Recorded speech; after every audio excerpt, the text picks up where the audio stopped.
Il n'y a pas un type d'addiction et il n'y a pas un type de fumeur. Il y a trois addictions et il y a plein de profils de fumeurs différents.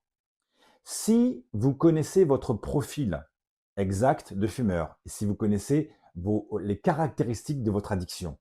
à ce moment-là, vous avez toutes les chances de vous en sortir parce que vous allez trouver la méthode adaptée à votre cas qui va vous permettre de vous libérer de la cigarette.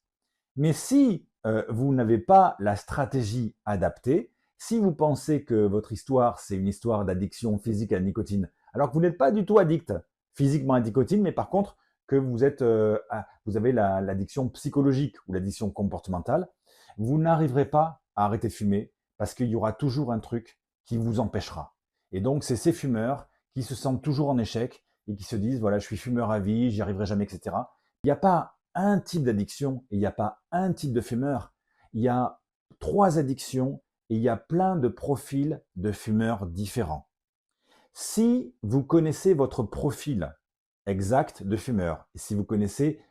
les caractéristiques de votre addiction,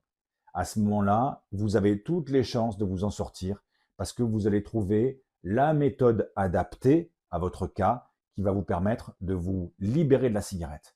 Mais si vous n'avez pas la stratégie adaptée, si vous pensez que votre histoire, c'est une histoire d'addiction physique à la nicotine, alors que vous n'êtes pas du tout addict physiquement à la nicotine, mais par contre que vous avez l'addiction psychologique ou l'addiction comportementale, vous n'arriverez pas à arrêter de fumer parce qu'il y aura toujours un truc qui vous empêchera. Et donc, c'est ces fumeurs qui se sentent toujours en échec et qui se disent, voilà, je suis fumeur à vie, j'y arriverai jamais, etc.